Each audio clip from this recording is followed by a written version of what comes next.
Okay, I'm going to read two scripture passages here, and both are the same passages, but one is from the Genevabible version, and the second one is from the King James version. And these verses refer to the death of Judas Iscariot, who betrayed Jesus, the disciple that betrayed Jesus, giving him over to the Roman soldiers to be crucified. Okay, so this is the Genevabible version, and it is again Acts chapter 1, verses 17 to 19. For he was numbered with us, and had obtained fellowship in this ministration. He therefore hath purchased a field with the reward of iniquity. And when he had thrown himself down headlong, he burst asunder in the midst, and all his bowels gushed out. And it is known unto all the inhabitants of Jerusalem, insomuch that field is called, in their own language, Aceldama, that is, the field of blood. Okay, now this is the same passage from the King James Version.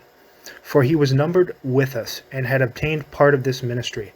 Now this man purchased a field with the reward of iniquity, and falling headlong, he burst asunder in the midst, and all his bowels gushed out. And it was known unto all the dwellers at Jerusalem, insomuch as the field is called in their proper tongue, Aceldama, that is to say, the field of blood. So you'll notice some slight differentiations between the Genevabible version and the King James version, obviously in the wording and in the description specifically of the death of Judas, in that the Genevabible version says, and when he had thrown himself down headlong, indicating very clearly this was suicide. Of course, he burst asunder in the midst, and all his bowels gushed out. So a very graphic depiction of the death of Judas Iscariot. And in the King James Version, with that same passage here, it says, now this man purchased a field with the reward of iniquity, and falling headlong. So it indicates falling headlong. He burst asunder in the midst, and all his bowels gushed out. Now again, this more than likely also refers to him committing suicide as well, but it's interesting that it says falling, whereas the Genevabible version, which came out well before the King James version, well, not too long before, but a short period before, indicates that he threw himself down. And the King James version says falling headlong. He burst asunder in the midst. And they both, of course, have the graphic description of him being deboweled. And so very graphic depiction of the death of this man who, of course, betrayed Christ. And the disciple Judas Iscariot, of course, well known within the scripture as a traitor and personification of one who is a traitor. So but different descriptions of his death there. Again, you can take that within the King James Version also as a description of a suicide, but the Genevabible clearly describes that, which came before. The Genevabible, printed well before the King James, describes that clearly as him throwing himself down. And of course, there are a lot of people who only go by the King James Version. For me, I do really like the King James Version as well, but the Genevabible is very well written as well. The descriptions are very good. I disregard the notes, and I understand why people find fault with it because of all the notes that were put in. I don't believe those are necessary at all. And of course, that comes through within the whole, the whole divide and conquer thing with Calvinism and the KJV only people. And that's, in many ways, that's just another psyop, because if you look at the actual text of the Genevabible, it's not far off from the King James. And of course, the text of the King James was adapted from that, using the Genevabible as a basis and a framework. And a lot of it is very, very similar. But as you can see, that's interesting there in the description of the death of Judas Iscariot. The Genevabible much more clearly indicates that without any reservation, without any doubt, that that was a suicide. Whereas the King James, you can pretty much gain from the wording that that's what it was, but it says he falling headlong. So again, falling headlong, it doesn't say he threw himself down, but nonetheless, it does describe the death in a very graphic way with, of course, Judas being deboweled. And, of course, in this whole situation, what it comes down to again is he was given his material reward for his iniquity, for betraying Christ. And of course, after receiving his material reward, you just see that none of that mattered, right? It was all for naught. It was wasted, and materialism and the things of this world do not matter. And you can see how he ended up in the end. So coming back again to materialism and how materialism can be used to control people and to essentially enslave people, and that's what the devil does. And in this situation, of course, Judas betrayed Jesus for the material things of this world. And of course, more verses pertaining to this, we can see obviously that Christ knew this was going to happen well ahead of time, and even spoke about it directly in front of the disciples. So look at the other verses here indicating that. This is Matthew 26 verse 21 from the King James Version. And this is Jesus speaking to the disciples regarding his knowledge that he would be betrayed, of course, by Judas. And he says, "The Son of Man goeth as it is written of him. But woe unto that man by whom the Son of Man is betrayed. It had been good for that man if he had not been born." And of course, as is referenced in the scripture in both the Genevabible and in the King James Bible, that field where Judas killed himself came to be known as the Fieldofblood. And, you know, of course, closely associated with that graphic depiction of him being deboweled and his horrible ending. And so the Fieldofblood, Aceldama. And Judas, of course, was chosen by Christ to be a disciple. He put his trust in him, and he was chosen to be one of those few who would be with Christ as a disciple. But of course, Christ knew beforehand, and God knew beforehand, that Judas would be destined to betray Christ, that this would happen, and that this was going to be the way things would end, with this sad ending for this man who ended up to be such a treacherous traitor. But he was given free will. God allowed him free will, and he made the choice. He made the choice to value material gain, selfishness, his own personal gain, above following the path of righteousness, and above doing what was right and upholding God's laws and bearing witness to the Son of God in a righteous manner. He chose the path of evil. He chose the path of the material things of this world that were offered to him by the devil. And of course, being overtaken by the devil, Judas did what he did. He made the choice to do what he did. God knew that he would do what he did, but nonetheless, he was given the choice, and he could have turned away and not done that. He still had an opportunity to have turned away from that, and he could have remained on the path of righteousness, but he made his choice between good and evil being clearly defined, and he chose the path of evil, and he ended up the way he ended up because he made that choice. He chose materialism above righteousness and above following the path and the opportunity that God had laid out for him to follow the path of righteousness and to be a witness to Christ. And of course, in this situation with Judas, of course, you see how the devil always uses things like infiltration, always infiltrating, always using deceit, always using the manipulation of man against his fellow man, turning man against his fellow man, doing so in a stealth manner. These same things that were being done then are being done now. And it is all about deceit and manipulation. That is how the targeting program is run. It is all done through deceit, lies, manipulation of people against other people, turning people against other people, whether it be by different groups in terms of race, in terms of religion, in terms of anything that can be used as a dividing point between people, anything that can be used to manipulate people. And you're always going to have those people like Judas. You're always going to have those people who are going to be able to be manipulated by dangling materialism in front of them, by dangling the lusts and the things of this world out in front of them, by appealing to lust, greed, pride, arrogance.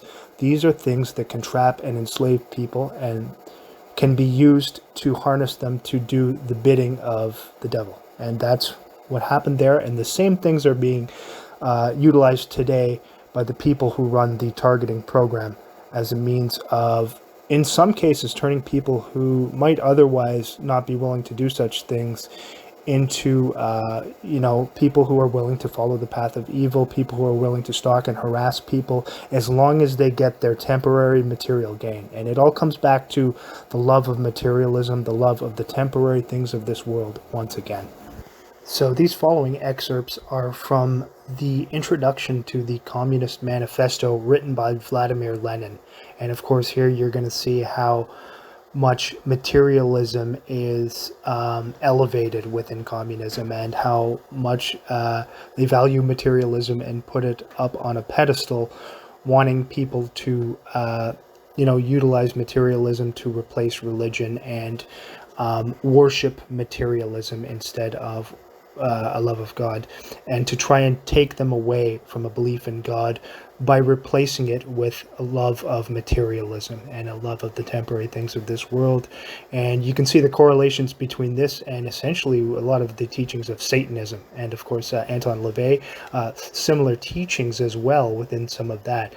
So this is from the introduction here. Again, a lot of this is just total inversion that Lenin is putting out here of the truth, always, lies and inversion. But this is some brief passages from the introduction to the Communist Manifesto, and this portion was written by Lenin. So, the philosophy of Marxism is materialism. Throughout modern European history, and especially at the end of the 18th century in France, where a decisive battle was fought against all kinds of medieval rubbish. And of course, when he says that, he's talking about Christianity there and the French Revolution, and how they deposed the king by utilizing this Freemasonic funded revolution to depose the king of France at that time.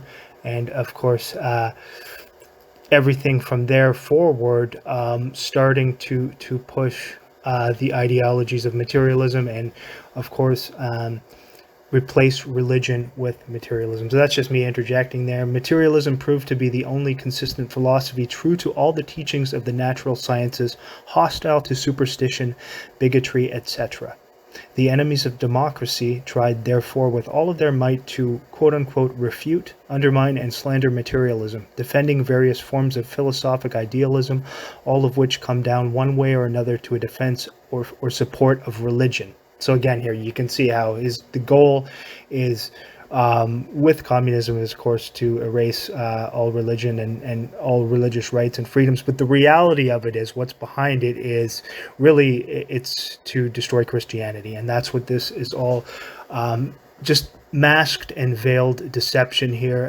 The real point of it is to destroy Christianity, as per the teachings of Albert Pike as well, of Freemasonry. You can get a lot of that from him if you take a look at his writings, but of course his is very veiled, and he mixes in a lot of different things to deceive and to try and make people think that he did have some beliefs in God and whatnot. He kind of plays both sides in his writing a lot, but more often he tries to come off as someone who really does, have religious beliefs and to some extent have Christian beliefs, while actually mixing in Luciferian teachings. So if you read Morals and Dogma, a lot of that is in there. It's very complex, but what Lenin is saying here is a lot more cut and dry, and he's letting you know exactly the plan here and what their ideology is. So Marx and Engels defended philosophic materialism with the utmost determination, and many times explained the profound error of any departure from this foundation. Their views are expounded most clearly and in the greatest detail in the works of Engels, Ludwig Feuerbach, and Anti-Düring, works which, like the Communist Manifesto, are everyday books on the table of the class-conscious worker. And again, of course, what they always try to do with communism is appeal to the working class. And that's all just deceit and manipulating people into thinking that they're really about the worker and the proletariat. The reality is it's about enslaving the working class and the proletariat and treating them as slaves and manipulating them and using them as useful idiots, and essentially about imposing Satanism, masked behind a veil of this socialist ideas. So continuing on here with this intro written by Lenin. But Marx did not rest in the materialism of the 18th century. He made an advance in philosophy. He enriched materialism with the acquisitions of the German classic philosophy, especially the system of Hegel, which led in its turn to the materialism of Feuerbach. The chief of these acquisitions is the dialectic, that is, the understanding of evolution in its fullest, deepest, and most universal aspect, the understanding of the relativity of human knowledge, which gives us a reflection of eternally evolving matter. And of course, you see again there a reference to Hegel and the Hegelian dialectic, which I've spoken of before. If you understand that, that is what they utilize a lot in all of these deceitful operations. They create the problem, they wait for the reaction, and then they offer you their own contrived solution to the problem that they have created, all part of the Hegelian dialectic as brought about by Hegel that he is referring to there. So you see the communist teachings intertwined with that, the ideology intertwining with that as well. And continuing on with the intro here, the chief of these acquisitions is the dialectic. Okay, we went over that. And the most recent discoveries of natural science, radium, the electron, the transmutation of elements, have admirably confirmed the dialectic materialism of Marx.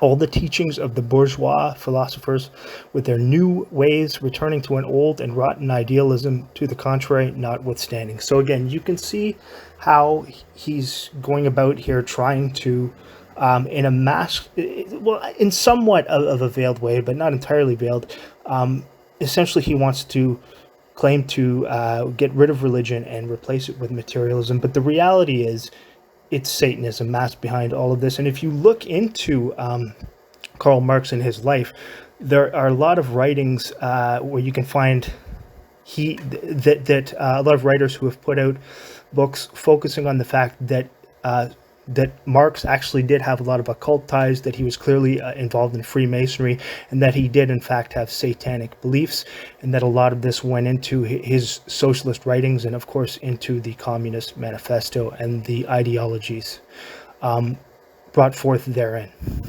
So yeah, just thought that would be of relevance there too, that intro, of course, to show how much these sick sociopaths like a Lenin, mass murderer like Lenin, and Karl Marx, who brought about these communist ideologies, valued materialism and wanted to use materialism to do away with people's belief in God and instead reinstill a love of oneself and a love of materialism above all else. And coming back to the end of Judas Iscariot, of course, overcome with grief and overwhelmed by what he had done in betraying the Son of God and realizing the severity of what he had done, the eternal severity and the repercussions of what he had done, and being overcome by guilt and being torn apart by what he had done, he of course took his own life. And of course the grotesque depiction of the death of Judas Iscariot, intentionally very graphic. This is the end to someone like that, the sad ending to someone who chose the path of selfishness, of love of materialism, love of money, love of the things of this world, above honor and dignity and doing what is right and following the path of righteousness. He had an opportunity to do that. He was chosen as a disciple by God, and he turned away from that, and he took the side of the devil. He took the path of temptation that had been dangled in front of him with materialism that the devil had offered him.